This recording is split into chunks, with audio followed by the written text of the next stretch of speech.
네, 마가복음 7번째 시간이고요. 제목은 결혼한 여자란 제목입니다. 마가복음 1장 29절에서 39절 말씀 보겠습니다. 29절에서 39절까지 우리 같이 읽을게요. 회당에서 나와 곧 야고보와 요한과 함께 시몬과 안드레의 집에 들어가시니 시몬의 장모가 열병으로 누워있는지라. 사람들이 곧 그 여자에게 대하여 예수께 여짜온대 나아가사 그 손을 잡아 일으키시니 열병이 떠나고 여자가 그들에게 수종드니라. 저물어 해질 때에 모든 병자와 귀신 들린 자를 예수께 데려오니 온 동네가 그 문 앞에 모였더라. 예수께서 각종 병이 든 많은 사람을 고치시며 자신이 자기를 알므로 그 말하는 것을 허락하지 아니하시니라. 새벽 아직도 밝기 전에 예수께서 일어나 나가 한적한 곳으로 가서 거기서 기도하시더니 시몬과 비 그와 함께 있는 자들이 예수의 뒤를 따라가 만나서 이르되 모든 사람이 주를 찾나이다. 이르시되 우리가 다른 가까운 마을들로 가자. 거기서도 전도하리니 내가 이를 위하여 왔노라 하시고 이에 온 갈릴리를 다니시며 그들의 여러 회당에서 전도하시고 또 귀신을 내쫓으시더라. 아멘. 네, 지난주 그 단어 기억하세요? 푸뉴마라는 단어요. 네, 기억하시죠? 네, 기억 못하셔도 오늘 계속 또 이야기할 겁니다. 네, 푸뉴마라는 단어는 영이라는 뜻이에요. 영. 헬라어고요. 이 푸뉴마는 하나님의 영도 지칭해요. 그러니까 성령도 푸뉴마로 지칭할 수 있고요. 천사의 영도 푸뉴마로 지칭하고 마귀도 귀신도 푸뉴마로 지칭할 수 있습니다. 그러니까 사람의 영도 푸뉴마로 지칭할 수 있어요. 거시기가 거시기예요. 아시죠? 푸뉴마로 다 표현을 합니다. 그러니까 하나님께서 이 푸뉴마가 있는 하나님께서 푸뉴마를 갖고 계신 개념, 그리고 우리 인간에게도 푸뉴마가 있는 개념인 거죠. 그러니까 이게 귀신에게도 사용하고 사람에게도 사용하고 다 사용하니까 약간 헷갈릴 수 있는데 중요한 건 동물에게는 이 푸뉴마가 없다는 거예요. 동물에게는 없습니다. 그래서 동물에게 있는 건 생명을 상징하는 푸시케만 있고 푸뉴마는 없다라고 이렇게 쉽게 생각하시면 아주 간단합니다. 그러니까 성경을 보면 어디는 영으로 되어 있고요. 어디는 혼으로 되어 있는 경우가 있어요. 그래서 혼과 영이 엄연히 분리되어 있으니까 이걸 두 가지로 생각해 버리면 이건 삼분설이라 그랬어요. 그래서 혼도 있고 영도 따로 있다. 이렇게 생각해 버리면 우리의 영혼이 사실 두 군데로 쪼개지는 거잖아요. 이러면 굉장히 이게 복잡한 교리적인 문제가 생깁니다. 그래서 그렇게 보면 안 되고 영혼은 그냥 하나로 이렇게 보셔야 합니다. 그래서 얼마든지 혼과 영이 번역 가운데 여러 가지로 구분될 수 있지만 우리의 영혼은 두 개가 아니라 하나라는 걸 기억하셔야 됩니다. 그래서 동물에게는 생명은 있지만 영혼은 없다라고 정의하시면 되는 겁니다. 그래서 물론 천국에도 개나 고양이가 있어요, 없어요? 천국에 개나 고양이가 없다고요? 있습니다. 왜냐하면 그렇게 성경이 표현을 하는 데가 몇 군데 있거든요. 그러니까 에덴 동산에도 모든 동물들이 있었잖아요. 그와 같은 맥락에서 동물들이 있어요. 그런데 지금 없다고 하신 건 뭐냐면 이 땅에서 살던 걔네들이 천국 간다는 얘기는 아닌 거죠. 거기는 새로운 창조의 질서에 따라 존재하는 것들. 그렇게 이해를 하시면 됩니다. 그래서 이 동물에게는 영혼이 없다라고 이해를 하셔야 됩니다. 그래서 이걸 문자적인 오류에 빠지면 안 돼요. 그래서 혼 따로 영 따로 이렇게 막 해버리면 흔한 말로 정말 혼은 구천을 떠돌고 우리 영은 뭐 천국에 가고 뭐 연옥도 있고 뭐도 있고 막 이렇게 막 분리시켜 버리면 이건 한도 끝도 없습니다. 그래서 동물에게 표현하는 어떤 구약에서는 이제 동물에게 그러니까 하나님의 영을 르하으라고 표현하거든요. 루아흐라고 표현하는데 이 루아흐는 동물에게는 없는 개념인 거예요. 근데 이 루아흐란 단어도요, 구약에서는 여러 군데에 사용을 해요. 그러니까 하나님의 영에도 사용하고, 또 귀신에게도 사용하고, 동물에게, 심지어는 동물에게도 사용을 합니다. 그런데 그 단어와 뜻을 정확히 문맥상 이해해야 돼요. 그래서. 단어가 다 똑같으니까 문맥상 이해해야 됩니다. 그래서 우리나라도 그런 표현이 있잖아요. 잘났어, 정말. 고두심씨의 유행어. 아시죠? 잘났어, 정말. 그런데 이 잘났어, 정말이라는 뜻을 우리는 다 알아요. 그쵸? 왜냐하면 고두심을 알기 때문에. 잘났어, 정말은 칭찬하는 말입니까? 아니면 비아냥거리는 말입니까? 비아냥거리는 말이잖아요. 근데 이게 200년, 300년이 지난 다음에 잘났어, 정말이라는 이 문자를 보면 200년, 300년도의 사람, 후의 세대들은 이 말씀을 이해할 수 있을까요? 이 말을 잘못 오해할 수도 있어요. 아, 잘났구나. 정말 잘났구나. 그런 표현으로 오해할 수도 있다는 거죠. 그래서 성경은 그냥 문자적으로 보면 안 되고 전후 문맥과 그 시대의 배경, 상황까지도 사실은 고려해야 정확한 해석을 할 수 있습니다. 그래서 그 성경에서 그 대표적인 오류 중에 하나가 뭐냐면 내 시작은 미약하였으나 내 나중은 심히 창대하리라 이 말씀을 그 당시에 있었던 문화하고 이 성경의 문맥을 비교하지 않고 보면 이 말씀은 굉장히 좋은 말로 우리가 오해를 해요. 그래서 이 표구로 만들어서 선물도 하죠. 어떤 식당 개업하면 내 시작은 미약하였으나 내 나중은 심히 창대하리라는 말씀을 가지고 이렇게 선물도 하기도 해요. 그런데 진짜 그 뜻이 뭐예요? 이건 빌닷이라는 욥의 친구가 욥을 비아냥거리면서 했던 말이에요.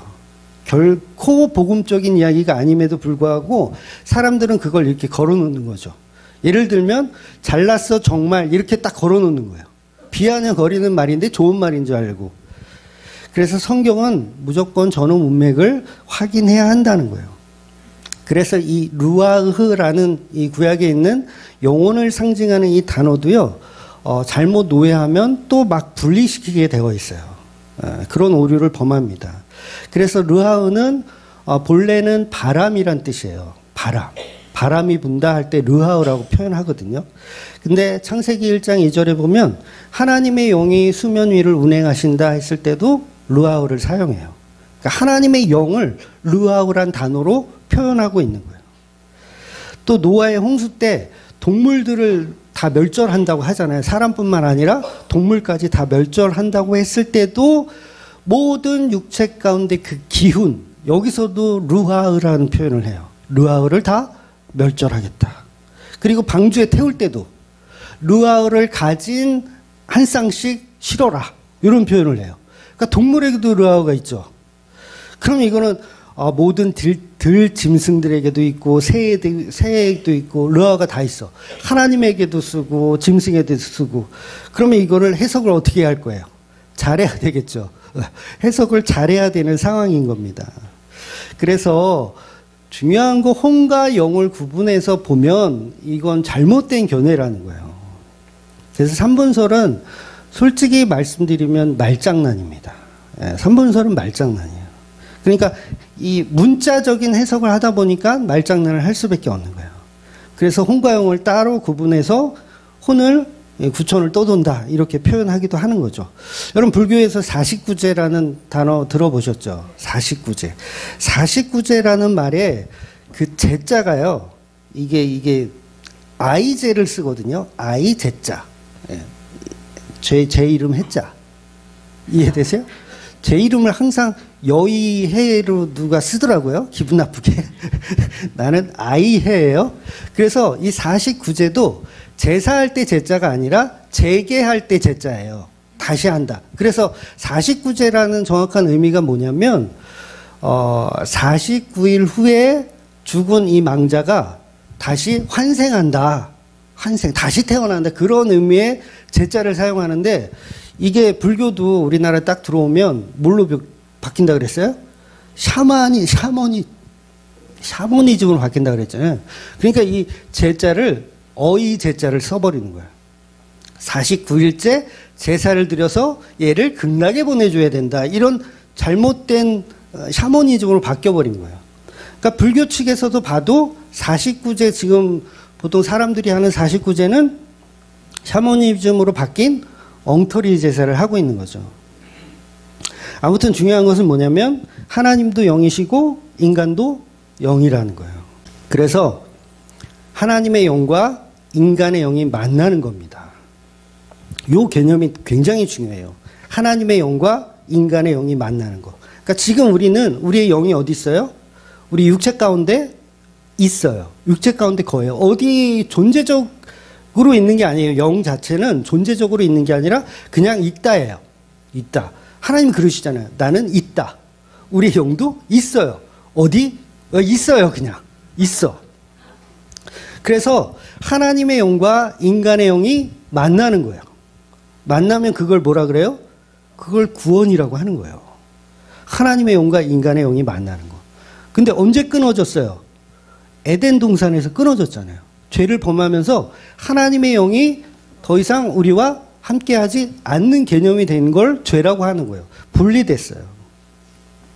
그래서 예수님의 영이 인간의 영을 찾아와셔서 연합하는 개념. 이거 정말 중요한 거예요. 기독교에서 이게 지금 핵심입니다. 예수 그리스도의 영이 인간의 영을 찾아오셔서 그 영과 연합하는 거. 이걸 영어로 뭐라 그래요? 아니, 그건 성육신이고 유니온 클라이스트. 그쵸? 유니온 클라이스트. 예수 그리스도께서 뭐하러 오셨어요?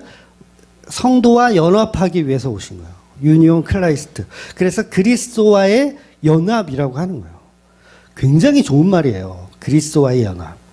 그래서 이걸 거듭남이라고 하고 이걸 구원이라고 합니다. 바로 그 만남의 자리가 뭐예요? 천국이에요. 만남의 자리. 그래서 하나님의 나라, 하나님의 왕국은 뭐 하는 곳입니까? 혼인잔치를 하는 곳이에요. 그리스도, 신랑 대신 그리스도와 신부된 교회가 육체로 만나는 게 아니라 영이 영으로 만나는 거예요. 그래서 창세기에 아담과 하와를 부부로 이렇게 지으시잖아요. 그 부부로 지으는 그 내러티브 속에 뭐가 있냐면 결혼이 있는 거예요. 결혼이라는 개념이. 그러니까 결혼은 아담과 하와가 연합하는 거잖아요. 연합해서 잘 살아라. 이게 무슨 의미라는 거예요? 그리스도와 교회의 연합과 결혼을 설명하는 거예요. 그래서 요한계시록은 전부 새하늘과 새 땅에서 우리 뭐 한다? 혼인잔치 하는 거예요. 그리스도의 혼인잔치. 신부는 누구예요? 교회. 신부는 우리 교회. 그래서 신랑 신부가 결혼하는 그 모형이 이 땅에서는 어디입니까? 교회인 거예요. 교회. 여러분 여기가 어디예요? 예식장이에요.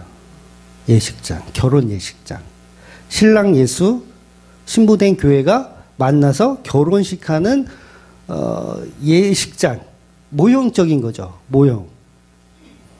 근데 결혼식에 누가 안 와요?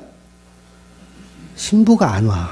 결혼식인데 신부가 안 와. 왜 안 와요? 멀다고 안 와. 피곤하다고 안 와. 자기 결혼식인데 늦게 일어났다고 안 와. 사회자한테 삐졌다고 안 와. 옆에 하객한테 삐졌다고 안 와. 누가 안 온다고요? 신부가. 놀라운 일이에요. 신부가 안 와요. 그러니까 우리 인간이 가진 영은 여자예요. 여자. 상징적으로 여자. 그래서 에클레시아는 여성형 명사라 그랬잖아요. 여성. 에클레시아. 교회는 여자. 남자는 신랑. 예수 그리스도 신랑. 둘이 하나가 되어서 복음이 완성되는 겁니다. 그래서 레위기서에서 몇 주 동안 우리가 봤지만 오늘도 또 그와 비슷한 이야기를 전할 건데 여자의 몸에 있는 그 자궁, 난자가 이렇게 생성돼서 난소에서 나오나요? 난자가? 아무튼 이게 이상한 표현은 아니죠? 네.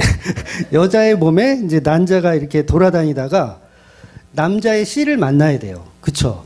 남자의 씨를 만나야 되는데 남자의 씨를 만나지 못하고 막 돌아다니다가 그냥 죽어버려요. 그러면 무슨 일이 생겨요? 출혈이 일어나죠. 난자가 빠져나가는 거예요. 출혈이 일어나요. 그걸 이제 생리라고 하는데 그 생리가 왜 일어나요? 남자의 씨를 만나지 못한 여자라는 뜻이에요. 생리가 일어나는 거죠. 그래서 출혈이 일어난다는 것은 레위기서에서 부정하다, 안 부정하다? 부정하다. 왜 부정하다? 신랑의 씨를 만나지 못했기 때문에 부정하다라고 하는 거예요. 그러니까 우리도 예수 그리스도를 만나지 못하면 어떻게 된다? 부정하다. 그런 개념으로 설명하는 거예요. 그래서 자궁이라는 말이 이게 아들 자자를 쓰는 궁전이란 뜻이잖아요. 그러니까 씨가 있는 궁전. 그런데 그 궁전에 아들이 없으면 그 궁전은 어떻게 해야 돼요? 무너져야 되는 거예요. 즉 교회가 여자인데 남자의 씨인 예수를 만나지 못하면 그 궁전은 무너져 내려야 합니다. 그래서 성전에 하나님의 임재가 없으면 그 성전은 어떻게 돼요? 무너져 내려야 돼요. 그래서 예수님도 저 눈에 보이는 저 성전은 헐어버려라. 내가 곧 성전이다. 라고 표현하시는 거예요. 그러니까 바리새인들이 모여있는 저 성전, 그 자궁에 뭐가 없어요? 예수 그리스도의 씨가 없는 상태예요. 그러면 무너뜨려 버려야 하는 거죠. 그래서요, 이 여성분들의 이 생리는 단순히 난자가 죽어서 출혈하는 게 아니고요. 이 생리를 할 때 자궁에 있는 내막이 다 쏟아져 나온다고 저는 그렇게 들었거든요. 그러니까 단순히 그냥 난자만 이렇게 죽어서 나오는 게 아니라 자궁 내막에 있는 그런 어떤 이 벽들이 다 무너져 내려서 이걸 며칠 동안 피로 쏟아내는 거래요. 그러니까 뭐예요? 뭐가 무너진 거예요? 궁전이 무너지는 거예요. 궁전. 아들의 씨가 있어야 할 궁전이 씨를 만나지 못하면 다 무너져 내리는 거예요. 그러니까 창조의 질서 속에도 복음이 들어있죠. 이걸 자연 계시라고 해요. 교리 그 신학에서는 자연 계시라고 이야기를 합니다. 그래서 인간의 영은 모두가 여자이기 때문에 교회를 상징하는 여자들은 반드시 예수 그리스도를 만나야 되는 거예요. 그리스도의 영을 만나지 못하면 그건 부정한 상태이고 출혈이 일어나는 거고 피로 쏟아져 나가서 부정한 자가 되는 거죠. 그래서 노아의 시대에도 보면 6절 3절에 보면 여호와께서 이르시기되 나의 영이 영원히 사람과 함께하지 아니하리라 이런 표현을 하세요. 나의 영이 하나님의 영이 사람의 영과 함께하지 않겠다 이런 표현을 하는 거예요. 그러면 그건 뭐예요? 파혼이죠. 파혼이에요. 결혼하려다가 파혼된 거예요. 아니면 이혼일 수도 있고요. 파혼된 거예요. 그래서 이 세상은 어떤 세상이냐면 남자의 씨가 없는 세상인 거예요. 노아의 시대에는 남자의 씨가 없는 세상. 그래서 그 상태를 죄악으로 가득했다 이렇게 표현하는데 성경이 그걸 굉장히 문학적으로 표현하는데 뭐라고 표현하냐면 하나님의 아들들이 사람의 딸들의 아름다움을 보고 결혼했다. 이렇게 정의하는 거예요. 그러니까 이게 무슨 말이 됩니까? 하나님의 아들들은 교회죠. 교회는 반드시 씨를 예수 그리스도의 씨를 받아야 되는데 예수 그리스도의 씨를 받지 않고 사람의 딸들의 아름다움을 보고 그거와 결혼한다는 얘기예요. 그러니까 이게 굉장한 죄악이죠. 그러니까 우리가 궁전이면 누구의 씨를 받아야 돼요? 그리스도 예수의 씨를 받아야 되는데 죄악한 뱀의 씨를 받고 싶어 하는 거예요. 누가? 노아의 시대의 인간들이. 그리고 지금의 시대에 우리도 마찬가지라는 거죠. 그래서 인간의 타락은요, 하나님이 원하는 하나님의 씨를, 하나님의 영을 받지 않고 사람의 씨, 사람의 영을 받으려고 하는 걸 우상숭배라고 하는 겁니다. 즉 교회는 성도들은 예수라는 남편의 씨를 만나야 하는데 전부 세상의 씨를 원해요. 이걸 성경에서는 막 창녀, 막 음란하다, 막 이렇게 표현하기도 하거든요. 그러니까 남자의 씨를 만나지 못하니까 이 여자들이 뭐 하냐면 막 자기 위로만 하는 거예요. 끔찍한 세상이 된 거죠. 그래서 창세기, 레위기, 본문이 다 같은 내러티브를 가지고 이야기하는 거예요. 인간은 무조건 예수의 영을 만나야 된다. 교회는 무조건 예수의 영을 만나야 된다. 안 그러면 생리하는 여자처럼 부정하다라고 표현하는 거예요.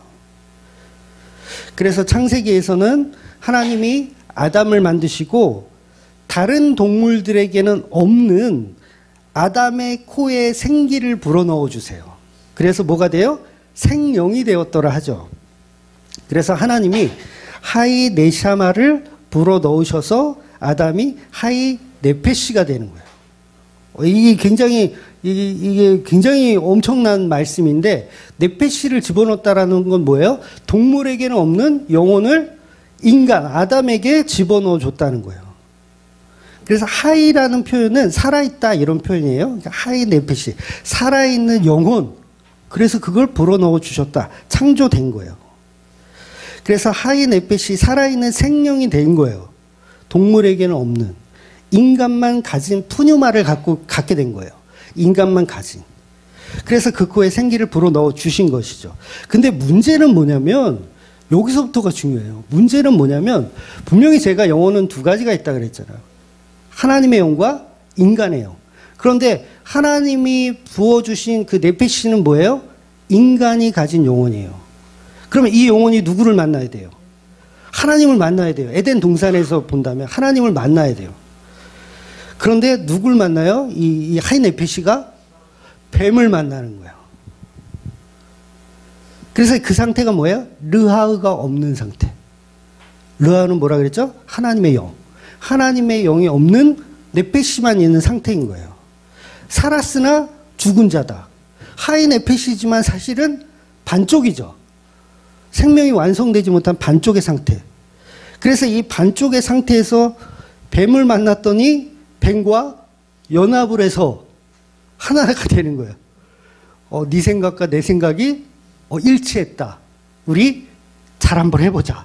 그래서 선악과를 주거니 받거니 서로 처먹는 거죠. 어그적. 그래서 아담과 하와는요, 반쪽짜리예요. 반쪽짜리. 그걸 교회라고 하는 겁니다. 교회는 그리스도로 채워지지 않으면 그냥 반쪽이에요. 그래서 인간에게만 있는 푸뉴마만 갖고 있기 때문에 복음은 늘 반쪽입니다. 여러분의 영혼은 예수를 만날 때 완성되지, 여러분이 세상 사람들은 예수가 없는 영으로 사는 거잖아요. 반쪽짜리 영이에요. 그러면 그걸 부정하다라고 하는 거예요. 그래서 아담은 하이 네페시가 있는 상태에서 하나님이신 르하우와 연합해야 되는데 귀신의 영과 연합을 하게 되는 거예요. 그러면 네페시가 르하우를 만나지 못하면 그걸 뭐라 그랬어요? 그걸 죄악이라고 하는 거예요. 하나님의 아들들이 세상의 딸들 결혼했다. 그러면 무슨 일을 합니까? 선악과 따먹으러 가는 거예요. 열심히 선악과 따먹으러. 그래서 여러분도 나는 생명이 있다. 여러분 생각하시죠? 나는 영혼도 있고 생명도 있다. 고로 존재한다. 라고 생각하지만 그 존재에 하나님의 영인 푸뉴마가 없으면 그건 존재가 아니에요. 그 저주입니다. 세상 사람들은 자기 원하는 삶을 열심히 살아가지만 그건 선악과로 죽어 있는 상태인 거예요. 노아의 홍수처럼 사람의 딸들과 열심히 결혼하고 있는 하나님의 아들들이라고 할 수 있습니다. 그래서 아담은요, 백날 하와하고 행복하게 살아봐야 반쪽이에요. 여러분, 부부끼리 아무리 금술이 좋아도요, 거기 그 가정에 예수가 없잖아요? 그러면 소용이 있다 없다? 없는 거예요. 아담과 하와가 둘이 만나서 뭐예요? 선악과를 주고받으면서 너 한 입, 나 한 입 이러고 먹고 있는 거예요. 그리스도의 영과 만나야 되는데 인간들이 사람의 딸들과 결혼하고 있는 거예요. 그래서 반쪽을 엉뚱한데 마귀에게 채우는 거죠. 뱀에게 채우는 거예요. 그래서 동산을 거니시는 하나님이 선악과를 따먹은 아담과 하와를 찾으시죠. 아담아, 아담아, 네가 어디 있느냐? 이 아담아 부르시는 이 장면에서요, 그 동산을 거니시는 소리, 이걸 르하우로 표현해요. 그러니까 르하우가 네피시를 만나야 되는데 네피시가 지금 뱀하고 지금 음란한 짓을 하고 있는 거잖아요. 그러니까 르아가 와서 찾는 거죠. 아담아, 아담아, 내 반쪽아 어디 있느냐 찾는 거예요. 누가? 하나님의 영이 인간들을 찾고 있는 거예요. 사람의 딸들과 결혼하고 있는 이 죄악된 사람들을 찾는 거예요. 아담아, 아담아 어디 있느냐. 그럼 어떻게 해요? 아담은 도망가야지. 숨는 거예요. 하나님의 영을 피해 숨는 거예요. 그 세상 사람들은 예수의 영을 피해 숨죠. 알아보질 못하고. 그게 진짜 나의 반쪽이면 알아보지 못하고 숨는 거예요. 그러니까 결혼식장인데 예수님이 턱시도 딱 입고 있는데 신부가 안 와. 신부야 어디 있느냐. 어디 있느냐. 보니까 뱀하고 지금 선악과 열심히 처먹고 있는 거야. 구석에서. 아니 결혼식 지금 들어가야 되는데 신랑 입장 벌써 했는데 오지도 않고 와도 저 구석에서 뱀하고 선악과 먹고 있고. 그러니까 아담아 아담아 네가 어디 있느냐 찾으시는 거예요. 그러니까 노아의 방주 때도 인간의 영이 하나님의 영이 인간의 영과 함께하지 아니하겠다. 파혼. 그러니까 에덴 동산에도 뭐예요? 파혼. 완전히 끊어짐. 그런데 복음을 남겨두세요. 하나님 복음을 남겨줘요. 완전히 끊어진 줄 알았더니 뭔가 한 가닥의 희망을 남겨요. 그러니까 노아의 홍수 때도 다 쓸어버려라 하실 것 같은데 한 가닥 희망을 남기세요. 그게 노아 그리고 그 식구들 그리고 아담과 하와에게도 끊어졌다. 내 영이 너희들과 함께하지 않겠다. 나가라. 내쫓아버리면서도 어떤 말씀을 주세요? 여자의 후손에 관한 이야기를 하시는 거예요. 그게 복음이죠. 여자의 후손. 후손을 보려면 어떻게 해야 된다 그랬어요? 살아있어야 되죠. 살아있어요. 그러니까 한 가닥 희망을 주시는 거예요. 이게 바로 복음입니다. 그래서 남겨진 그 한 가닥의 희망이 뭐냐면 남자의 씨가 우리를 찾아오는 거예요.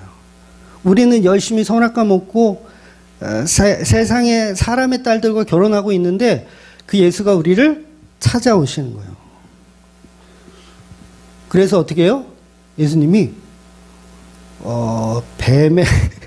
뱀의 머리를 확 조사버리고 그 신부를 뺏어오시는. 멋지지 않아요? 좀 멋지다고 해줘봐.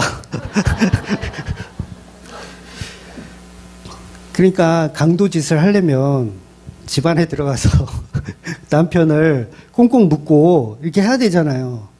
그런 것처럼 이게 좀 비유가 좀 거꾸로 됐는데 예수님은 마귀를 꽁꽁 묶어서 누구를 꺼내오는 거예요? 신부된 교회를 꺼내오시는 거예요.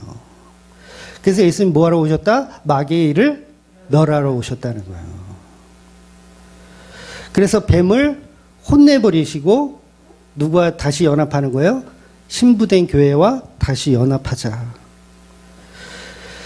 그래서 뱀하고 이렇게 놀던 저와 여러분을요. 예수님 찾아오셔서 다시 신부로 맞아주시는. 여러분 그래서 여러분 다 처녀가 아닙니다. 뱀하고 놀아난 처녀가 아니에요. 예수님 처녀 스타일이 아니시잖아요. 우리는 이미 죄악으로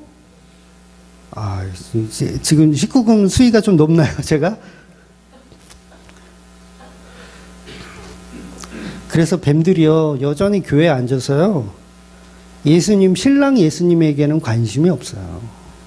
교회에 앉아서 전부 뱀의 가르침을 열심히 묵상하며 뱀의 가르침을 나의 신랑으로 믿고 살아가요. 교회들이 모여서 다 그거 하는 거 아세요? 우리도 그렇잖아요. 우리도 헷가닥 하면 또 그렇잖아요. 그러니까 뱀을 찬양하고 누가? 교인들이 뱀을 열심히 찬양해요. 내 신랑은 뱀인데 엄청 멋있어. 그러면서 자랑하고 교회 다니면서 하나님에게 나에게 힘을 줄 수 있는 어떤 능력을 달라 그러고 출세해 보겠다고 하고 예수 믿으면 복 받는다고 하니까 서로 뱀의 힘을 빌리려고 하는 거예요. 전부 뱀과 연합되어 있는 상태라는 거죠. 오늘 본문에서 귀신들 이야기가 계속 나오죠. 이게 샌드위치 기법으로 지금 설명하고 있는데, 베드로의 장모, 왜 뜬금없이 등장할까요? 베드로의 장모가 본문은 도대체 무슨 이야기를 하고 싶기 때문에 베드로의 장모가 출연했을까? 이건 결혼에 대한 설명을 하고 싶은 거예요. 결혼. 귀신하고 결혼할래? 예수님하고 결혼할래? 그거 물어보시는 거예요. 본문에서 베드로의 장모는요, 결혼을 해야 얻을 수 있는 분입니다. 그쵸? 베드로가 결혼을 해야 얻을 수 있는 분이에요. 결혼 안 하면 장모를 얻을 수 있다, 없다? 없어요. 그런데 그 장모가 열병으로 누워있대요. 이게 굉장히 심각한 병이에요. 언제 죽을지도 모르는 열병에 걸려 있어요. 원래 장모는요, 우리나라도 그렇지만 사위가 오면 어떡합니까? 대접을 해주죠. 다 경험이 없으십니까? 사위가 오면 씨암탉도 잡으면서 이렇게 대접을 해줘요. 더군다나 지금 내 베드로, 내 사위의 스승도 같이 오신 거예요. 예수께서 같이 오신 거예요. 그러면 장모가 생각할 때 이 예수는 어떤 존재냐면 나의 사위의 사장님이에요. 이해가 되세요? 내 사위를 출세시켜줄 엄청난 분이 지금 사장님이, 대기업 사장님이 지금 우리 집에 온 거예요. 그러면 베드로의 연봉이 지금 달려있잖아요. 아닙니까? 장모가 생각했을 때, 야, 베드로의 연봉이 달려있어요. 잘해줘야 돼요? 어떻게 돼요? 잘해줘야 돼요. 그러니까 야고보와 요한도 어머니가 가서 막 청탁하고 그러잖아요. 예수님한테. 나중에 대박 나시면 우리 아들들 좀 좌우편에 좀 해달라고 이렇게 청탁하잖아요. 그럼 베드로의 장모도 열병으로 앓고 있어야 되는 게 아니라 지금 뭘 해야 돼요? 예수님을 극진히 모셔야 되는 거예요. 그래서 베드로는요, 이렇게 결혼을 했고 장모도 있습니다. 그런데 이런 결혼은 앞으로 있을 천국 잔치의 그림자로 설명되고 있는 거예요. 그래서 장모가 아픈 이유도 혼인 잔치의 그 이야기를 설명하고 싶은 거예요. 그래서 베드로는 교회를 대표하는 인물이죠. 교회를 상징하는 대표적인 인물이기도 해요. 그런 베드로는 교회입니다. 교회가 사람의 딸과 결혼해서 살고 있는 거예요, 지금. 이해가 되세요? 사람의 딸과 결혼해서 살고 있는 거예요. 그런데 그 결혼 생활이 지금 완전하다, 불완전하다? 불완전해. 어느 정도냐면 장모가 다 죽게 생길 만큼 불안한 결혼 생활을 하고 있다는 거예요. 그러면 진짜 참 결혼이 뭔지를 오늘 본문이 예수 그리스도께서 설명하고 싶은 거예요. 이 베드로의 장모를 통해서. 그래서 지금 베드로는 사람의 딸과 결혼했더니 온전해질 수가 없다. 그랬을 때 누구를 만나야 된다? 예수를 만나야 된다는 거죠. 그래서 복음적 의미가 그런 식으로 들어있는 거죠. 그래서 장모의 열병이 진짜 예수라는 신랑을 만났더니 사라지더라. 그 얘기를 하는 거예요. 그래서 이 작은 테마에서도 장모라는 여자가 등장하는 이유가 사람의 딸을 상징하기 위해서요. 사람의 딸들이 결혼하고 사는데 고통 속에 살고 있다. 그래서 진짜 신랑이 오셨을 때 완벽해지더라. 그래서 여러분, 장모하고 예수님이 썸을 탔다는 얘기가 아니에요? 장모가 새 결혼을 이렇게 하란 그 문자적인 의미가 아니라 결혼은 맞죠. 영적인 결혼. 그래서 상징적으로 베드로의 장모는 모두 교회를 상징하는 거예요. 교회. 그러니까 베드로 집에 모인 모든 사람들은요, 다 여자예요. 베드로, 요한, 야고보 다 여자예요. 여자. 그 여자가 누구를 만나는 거예요, 지금? 예수라는 신랑을 만나는 거예요. 그랬더니 병이 나았더라. 이렇게 설명하는 거죠.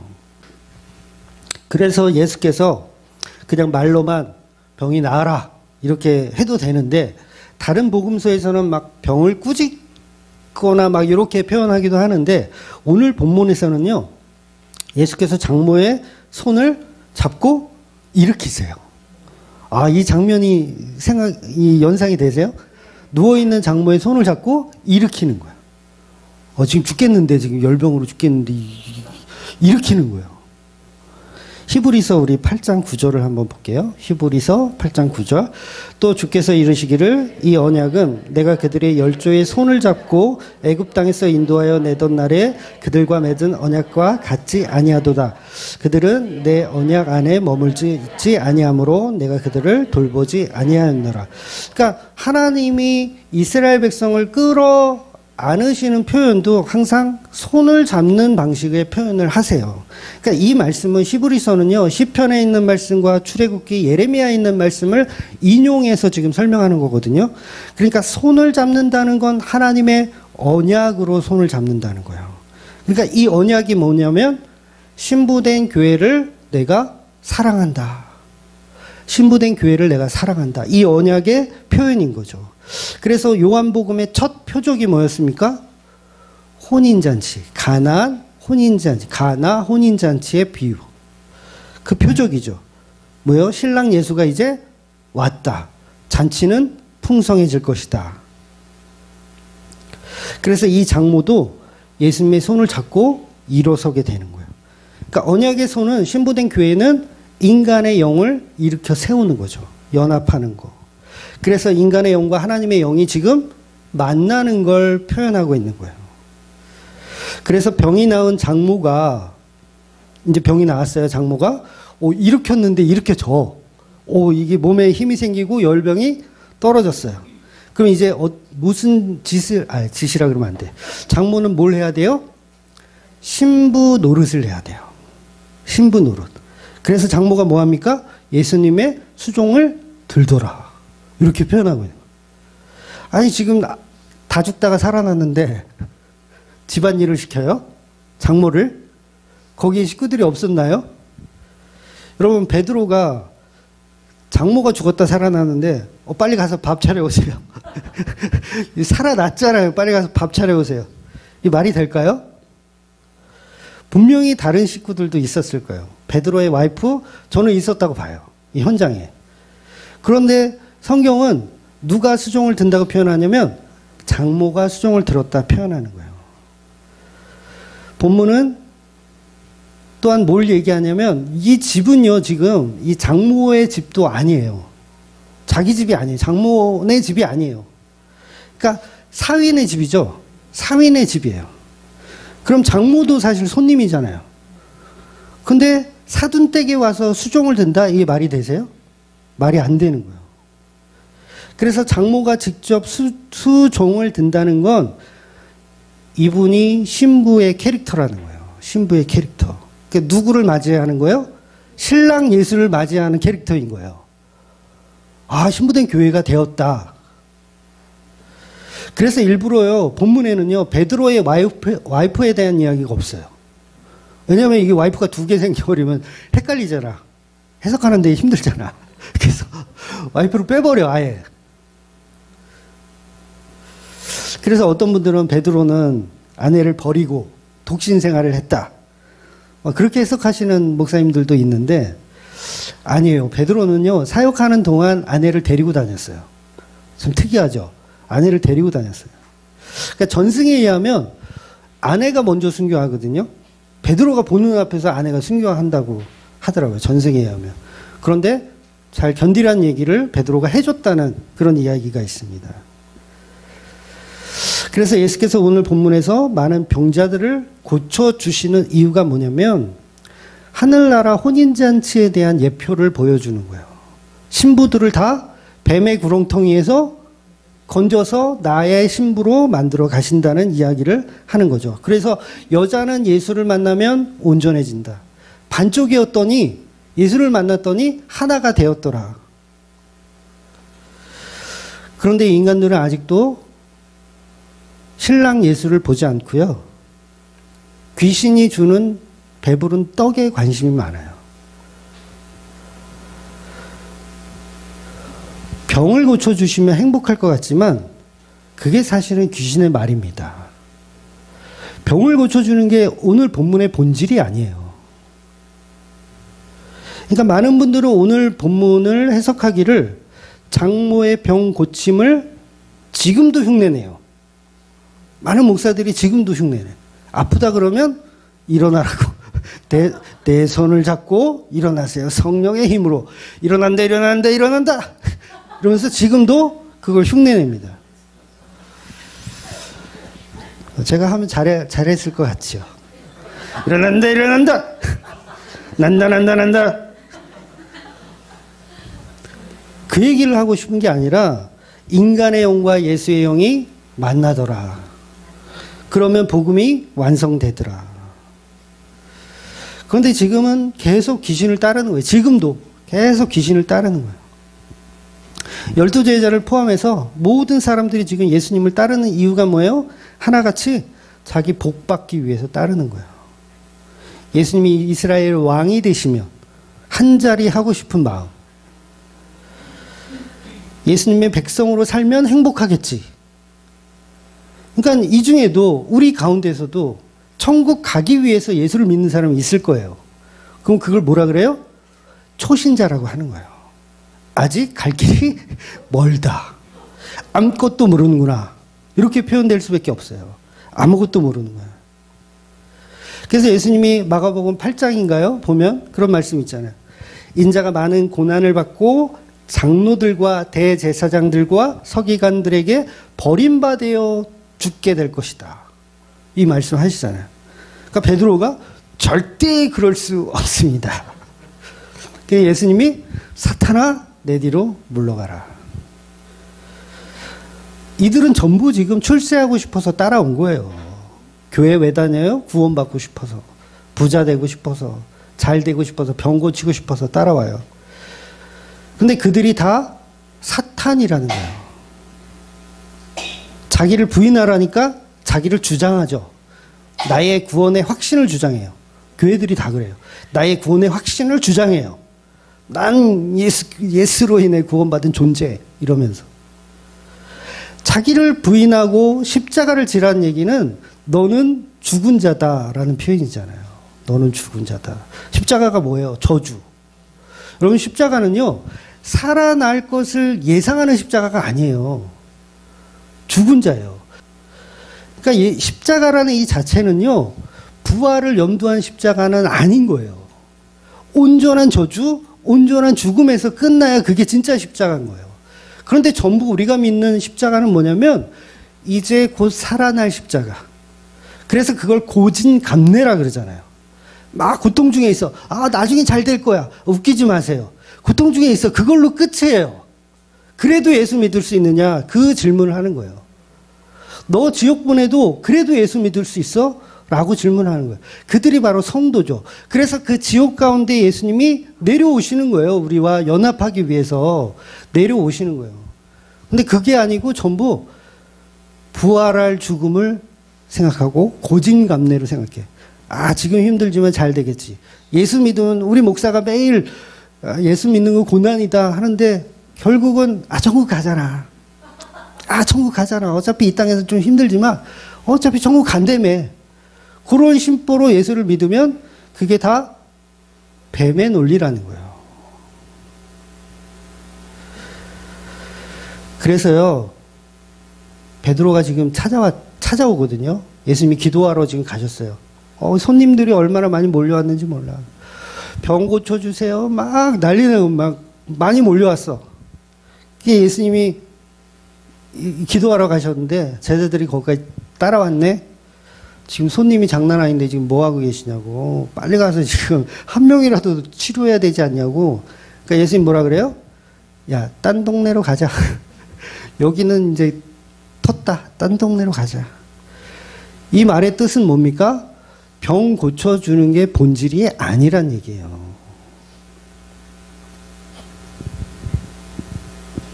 그래서 지금 이 시대는요, 어디에서 전도해야 되는 줄 아세요?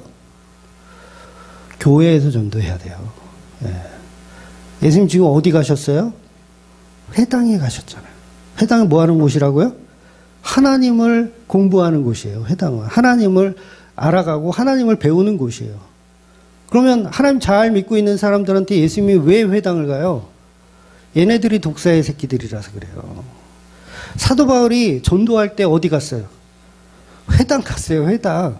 각 지역별로 있는 회당. 절에 안 갔어요. 이슬람 사원에 안 갔어요. 교회에 간 거예요, 교회에. 왜냐하면 교회 속에 뱀하고 연합된 사람들이 수두룩하기 때문에 그래요. 그래서 예수님이 회당에 와서 복음을 전하니까 그 회당에 있던 그 교회에 다니는 귀신들이 뭐라 그래요? 당신이 나와 무슨 상관이 있습니까? 여기 왜 와서 우리 영업 방해합니까? 귀신들이 그러는 거예요. 예수님 뭐라 그래요? 닥쳐라. 잠잠하라 그러잖아요. 닥쳐라.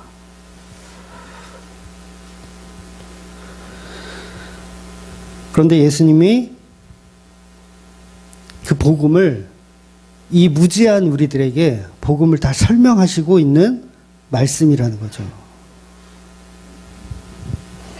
어떤 대형교회 목사가 그러더라고요. 이번 주에 들었는데 그 유튜브에 나오는 그 11조 반대하는 사람들의 그 설교들을 자기가 다 찾아봤대요. 그러니까 11조를 반대하는 작자들의 설교를 다 찾아봤대요. 아마 우리 교회도 봤을 거예요. 왜냐하면 조회수가 꽤 나오거든요. 우리가 탑3 안에 아마 들 거예요. 분명히 우리 교회 설교도 들었을 거예요. 그 설교가 벌써 6년 전에 했던 설교인데 아직도 조회수가 많이 나와요.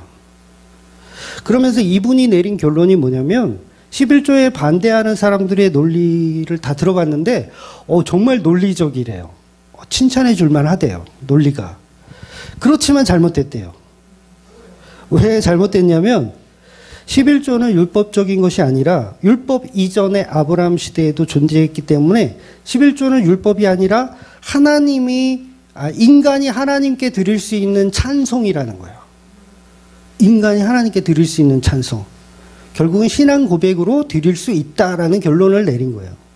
그러면서 본인은요, 교인들이 낸 11조 봉투만 따로 모아서요, 목양실에 갖고 들어간대요.